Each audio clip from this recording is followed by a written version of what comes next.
వాస్తు ప్రకారం ఫాలో అయ్యితే ఎలాంటి సమస్యలకైనా సరే పరిష్కారం దొరుకుతుంది. ప్రతి ఒక్కరు కూడా ఈ రోజుల్లో వాస్తు ప్రకారం అనుసరిస్తున్నారు. వాస్తు ప్రకారం అనుసరిస్తే పాజిటివ్ ఎనర్జీ వస్తుందని, నెగెటివ్ ఎనర్జీ తొలగుతుందని చాలా మంది ఇళ్లలో తాబేలును పెంచుతూ ఉంటారు. తాబేలును ఇంట్లో ఉంచడం వలన మేలు జరుగుతుందా? కీడు జరుగుతుందా? అనే విషయాన్ని ఈ రోజు తెలుసుకుందాం. ఎక్కువ మంది ఈ ప్రశ్న ఉంటుంది. తాబేలును నిజంగా ఇంట్లో పెంచాలంటే, లేదంటే తాబేలు బొమ్మలను ఇంట్లో పెట్టొచ్చా లేదా అనేది. మరి ఈ సందేహం మీకు కూడా ఉంటే ఇప్పుడే తెలుసుకోండి.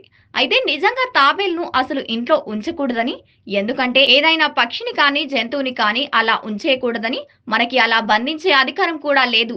ఏ జీవులను కూడా బంధించకూడదు. అలా ఇంట్లో తాబేలు పెడితే నెగెటివ్ వైబ్రేషన్స్ వస్తాయి. ఒకవేళ కనుక మీరు ఇంట్లో తాబేలును పెట్టుకోవాలంటే చక్కెరలో లేదంటే క్రిస్టల్‌తో మెటల్‌లో చేసిన వాటిని పెట్టుకోవచ్చు. వాస్తుశాస్త్రం ప్రకారం శుక్రవారం, గురువారం, బుధవారం తాబేలును కొనుగోలు చేసి ఇంట్లో పెట్టుకోవడానికి మంచిది. ఇంట్లో తాబేలు విగ్రహాలు లేదంటే ఫోటోలను ఉండటం వలన ఎంతో మేలు కలుగుతుంది.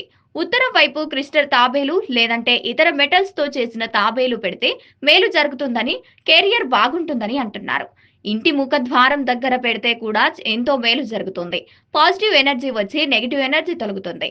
చాలా మంది లైఫ్ లో సెటిల్ అవ్వడానికి ఇబ్బంది పడుతూ ఉంటారు. అలాంటి వారు ఈ తాబేళ్లు ఇంట్లో పెట్టుకుంటే చక్కటి లాభాలు పొందవచ్చు.